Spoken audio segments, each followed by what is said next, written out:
आए हैं जिसके घर में कुरान आया है बाते रसूल उम्मत ने फातिमा को बहुत सताया है।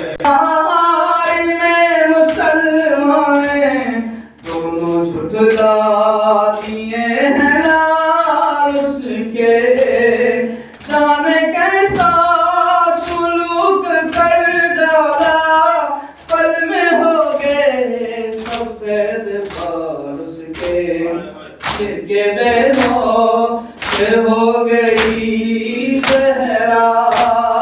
हाल ज़ैनब को जब सुना है अरे बाबे रसूल उम्मत ने फातिमा को